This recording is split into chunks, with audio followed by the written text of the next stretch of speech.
What if your grocery list could help you live a longer, healthier life? In today's episode, I'm going to break down exactly how to eat for longevity, what to prioritize, what to focus on, and most importantly, why these foods make such a massive impact on your long-term health. You're going to learn there's 6 food groups that support brain health, heart health, and metabolic function, and I'm going to give you real-world examples of foods for each category. And then to wrap it up, I'm going to answer a fun but actually serious question.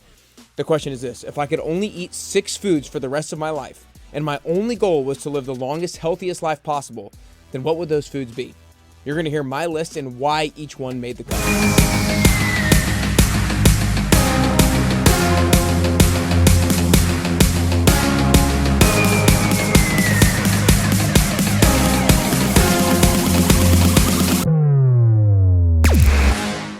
All right, you guys, today we are learning how to eat for longevity. We're learning that food is medicine. We're learning that food impacts the way that you live your life. Now, if you're listening to this episode, then if you listen to this podcast, you're somebody who understands that, you're somebody who knows that, and you're somebody hopefully who's begun to act upon that.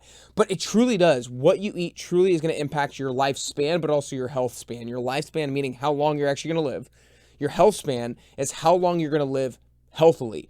You want to make sure that the last number of years of your life, you're not just crippled and disease-ridden and not independent and completely dependent on other people. You want to make sure that you live vibrantly. You want to live disease-free if you can. And food and what you eat has a large impact on whether or not you can do that.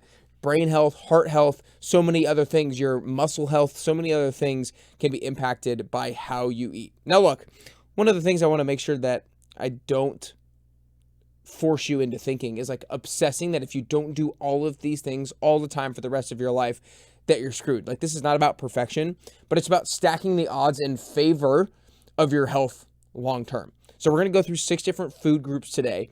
I'm going to explain why. I'm going to give you examples of each food group of things that you can eat. And then at the end, I'm going to answer that really fun question of like, if I could only eat 6 foods for the rest of my life, and the sole goal was to choose foods that would allow me to live longer and healthier, then what would those foods be? And I'm really excited to share those 6. And I do have an honorable mention at the end, a 7th honorable mention as well. But before we dive into these food categories that allow you to live longer, I want to invite you guys to join us for the next Fat Loss Forever workshop, which is going to be Wednesday, August 13th at 12 p.m. Central Time. This Fat Loss Forever workshop allows you to finally understand and not be confused anymore about nutrition. You'll get to learn about macros, you'll get to learn about calories, and in a way where it's not going to lead you to obsess over them. It's going to provide you with clarity and peace, just knowing, okay, how much I should be eating based on my body size, my goals, etc. So join us for the next Fat Loss Forever workshop by going to nickcarrier.com/fatloss and register for free. I just need your name, email, phone number, and we're ready to rock and roll. Wednesday, August 13th at 12 p.m. Central Time. Go to nickcarrier.com/fatloss to sign up today. Would love to invite you to join us, and I will see you there. Let's dive into the 6 longevity boosting food categories. Number 1 is protein. A lot of you guys who've been listening to the podcast for a while, or if you've done the 10-week transformation, you know I talk a lot about protein. But really, there's 2 reasons why protein is a longevity boosting food category. The first is because it's a metabolic thing. Because your muscle, well, actually, I'm going to go back to maybe not the first thing. There's 2 things, muscle mass and metabolism, and they're very interrelated, right? Which is why I'm going back and starting with muscle mass. Muscle mass is super important because, number 1, your metabolic function. Your muscle is a very metabolically active tissue, meaning that when you eat food, the more muscle that you have, when you eat more food, you have more place for that energy to go and to use that energy. So for example, somebody with more muscle mass, if they have more glucose or they eat more carbs or they eat more fat, they have more tissue to be able to utilize those fuel sources for energy. So if you have more muscle, your metabolism is going to be faster. And that's important for your overall metabolic health, which is really important for your longevity. And so that's one of the reasons why muscle mass and metabolism really help you to live a longer, healthier life. And then also from the standpoint of functionality, protein is super important because once we get above 30 years old, our muscle mass declines every single year if we're not resistance training and we're not eating sufficient protein, because it doesn't have to go down at a large rate every single year, if you're actually doing resistance training and you're actually eating protein, you can actually increase it depending on where you're currently at and what your resistance training history is. So you want to be able to maintain your muscle mass as you get older so that you can do the things that you want to do, so that you can maintain strength and maintain your independence. The last thing you want to do is have to call other people, call your family, call your friends to have them come over and do everything for you for the rest of your life. So protein is really important because it allows you to maintain muscle mass or build muscle mass, which is really important for your metabolic function. And it's really important to maintain your independence and functionality as you get older. Some classic protein sources are your animal sources of protein, like grass-fed beef, chicken, eggs, fish, poultry, your non-animal products, or if you will, like edamame and beans, and then some other ones like yogurt and cottage cheese as well. And I would recommend the amount of 0.7 grams to 1 gram of protein per day per pound of your ideal body weight. So take your ideal body weight, multiply that by 0.7 to 1, and that is your protein target on a daily basis. So the first longevity boosting food category is protein. Second longevity boosting food category is something that's called monounsaturated fats. So protein, fats, and carbs are your main macronutrients, and each of those has kind of subcategories, if you will. And one of the subcategories of fats is monounsaturated fats, and these are really known to be heart healthy fats and help with your cardiovascular health and help with your blood flow. And some of these fats are going to be your extra virgin olive oil, your avocados, and nuts like almonds and cashews. These are super important because heart disease is the leading cause of death in America. I think it's been like that for a long time, and I still think that is today. Heart disease, getting a heart attack, a stroke, etc. These are killers. And if we can have heart healthy fats like monounsaturated fats, that's going to really help us eliminate or prevent or very much delay any kind of heart disease that we might otherwise get. So monounsaturated fats like extra virgin olive oil, avocados, and nuts like almonds and cashews. Monounsaturated fats are the second longevity boosting food category. The third is a different kind of fat, omega-3 fats. And this is really for heart health and for brain health as well. One, omega-3 fats are very anti-inflammatory. So when we have inflammation in our body, which all of us do to varying degrees at different times, we want to make sure we lower the inflammation, because inflammation is the root cause of so many different diseases. And so if we can eliminate and eradicate the root cause of inflammation, then we're going to be a lot less likely to have any kind of disease. So omega-3 fats are great because they're anti-inflammatory. They're also great because they help improve your cellular health, because your cell membrane is made of fat, and in large part it's made of omega-3 fats. And so we have healthier cell membranes and healthier cells when we consume more omega-3 fats. It's also really, really important for brain health. Your brain is largely made up of fat. And so you want to make sure that you fuel it with what it's made up of so that it can repair itself and build new neural connections.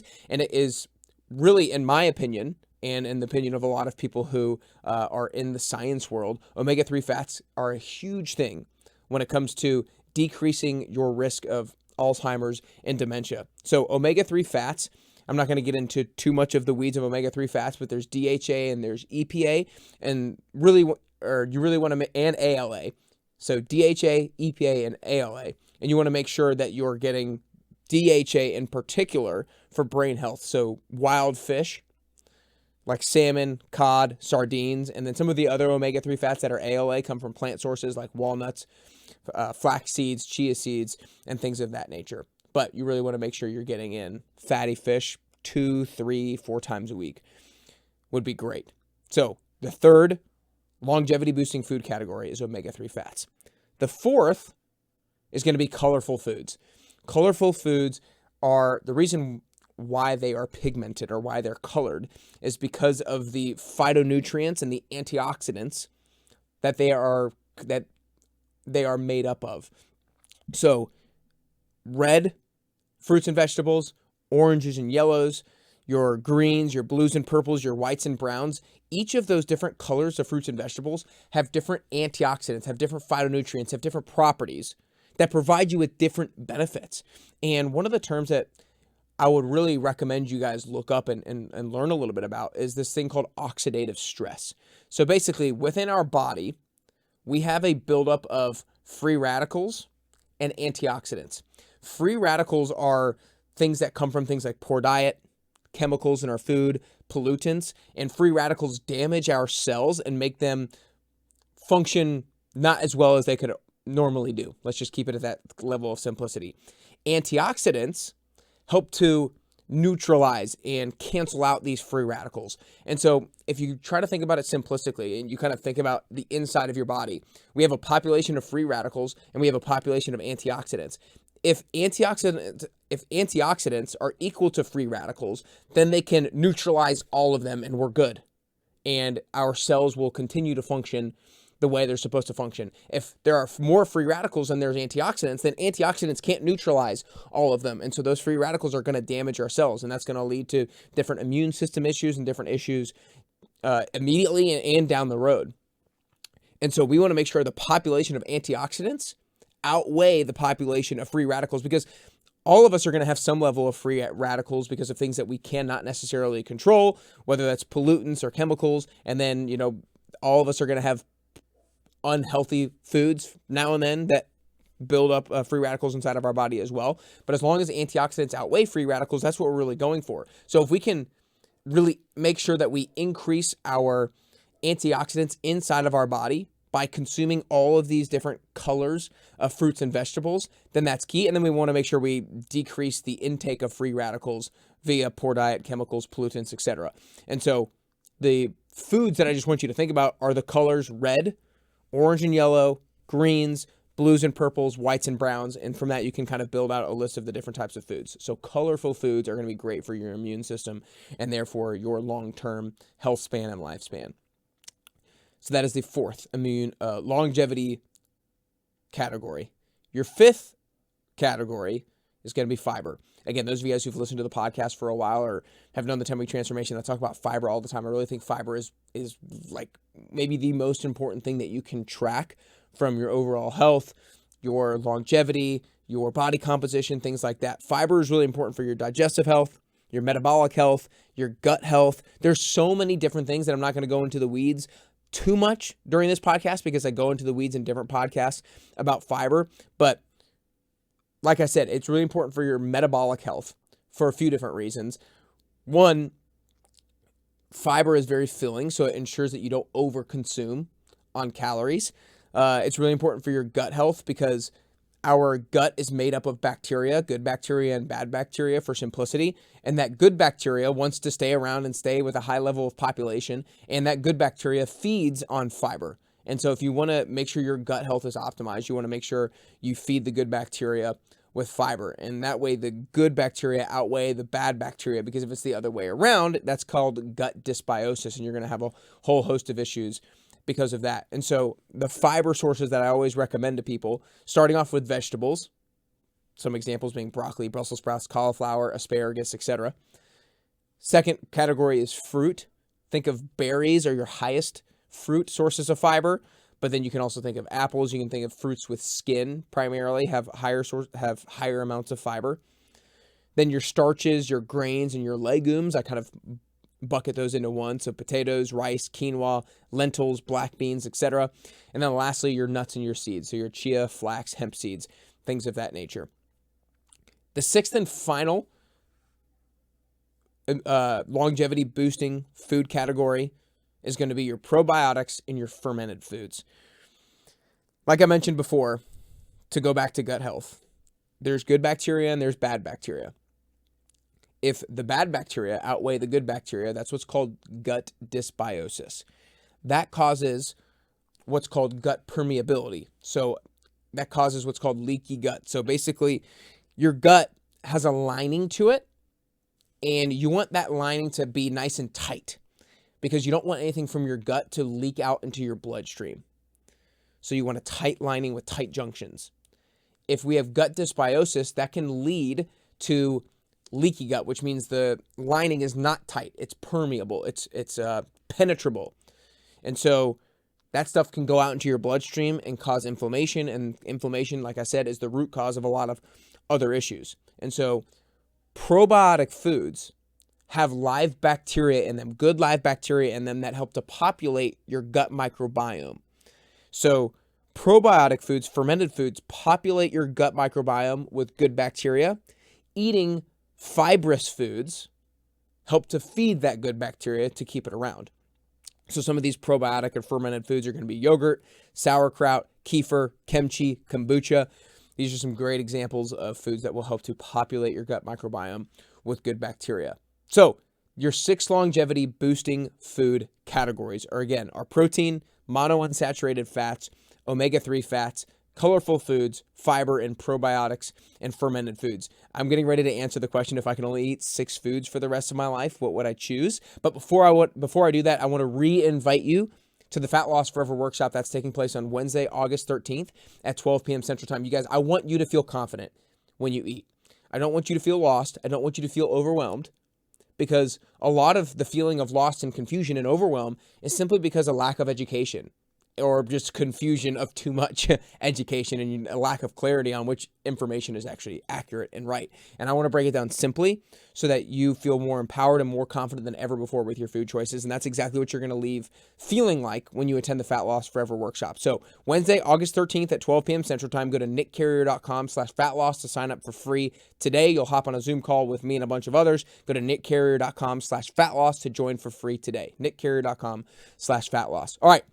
Last part, I'm answering the question, if I can only eat 6 foods for the rest of my life with the goal of living as long and healthy as possible, what would I choose? Now, in coming up with these 6 foods, I basically looked through my 6 longevity boosting food categories, and I wanted to find foods that cross-sectioned, meaning they didn't just fit into one category, they actually fit into maybe 2 or maybe 3 or maybe 4. And I also probably thought a little bit about foods that I actually enjoy to eat, but luckily I enjoy really healthy foods. And so hopefully you guys get something out of this. But my first food that I would choose is yogurt. Now, if you follow me on Instagram, I eat yogurt 5 mornings a week, or 6 or 7. I love yogurt. I think it's so easy. It's so practical. You can travel with it. It's quick. But yogurt is really good kind of for 2 different reasons. When it comes to the 6 different categories, it's high in protein, and it has probiotics. It has live bacteria in it to populate your gut microbiome. So that's why yogurt. Number 2 is going to be grass-fed beef. Now, grass-fed beef primarily just fits into protein, but the thing about beef compared to maybe something like chicken, let's say, is it has a greater array of micronutrients in it, and micronutrients are really important for longevity as well, and I just really like grass-fed beef. So that's number 2. Number 3 is avocados. There are so many studies. I don't have studies at the top of my head. I'm not somebody who goes through a bunch of studies, but I'm somebody who listens to a lot of people who go through a bunch of studies. Avocados are linked to longevity over and over and over and over again. And that's probably primarily because of 2 things. 1, the monounsaturated fat content of avocados, which is really good for heart health. And then 2, fiber. It has a really great high source of fiber, so it's filling, and they just taste so good, and they go with a lot of different things. So number 3 is avocados. Number 4 is going to be salmon. Now, salmon is primarily great because of omega-3 fats, and then for protein as well. Omega-3 fats, like I said, really, really important for brain health. I ensure my wife probably eats salmon 7 days a week. She's going to have a healthier brain long-term than me, maybe. I try to eat it at least 2 times a week, if not 3. So that's why I like salmon. I go back and forth whether I get wild caught or farm raised. I got wild caught for a long time, but then I interviewed Dr. Sarah Ballantyne, and she changed my thought process a little bit. So I've been getting farm raised recently, because she said that the omega-3 content is higher in farm raised salmon compared to wild caught salmon. So that was why I went back to farm raised. I'm not exactly sure which one is better, to be honest with you. So I would have you do your own research and decide for yourself. Number 5 is going to be broccoli. Broccoli, because it's high in fiber. I think it's such a easy to make vegetable. It's quick, it's easy, and it's high in micronutrients, and it's high in some other properties as well that we just didn't have time to go into today. So number 5 was broccoli. And then the 6th and final one is going to be blueberries. Blueberries, because of the antioxidants that it has, that are appropriate for are good for a lot of different things, primarily brain health, and then the high fiber content in blueberries. Now, something like raspberries or blackberries are really high in fiber content as well and have a lot of antioxidants as well. And I almost picked raspberries or blackberries, but I'm also a cost person, and raspberries and blackberries are just a little expensive. So I went with blueberries because of that. So those are my 6 foods that I would choose to eat if I could only choose 6 foods to eat, have a long and healthy life. Now, a 7th honorable mention, and I kind of wanted to work it into the 6th, but from the standpoint of thinking about all these different kinds of foods and having a little bit of variety for the rest of my life, if I actually had to live this out, I didn't choose it, but lentils is the honorable mention. Lentils is number 7. Lentils, first off, they're versatile, so they're practical. They're very high in fiber, and they're great in protein as well. So lentils is my 7th, my honorable mention. I have lentils in my salad basically every single day. It's so good.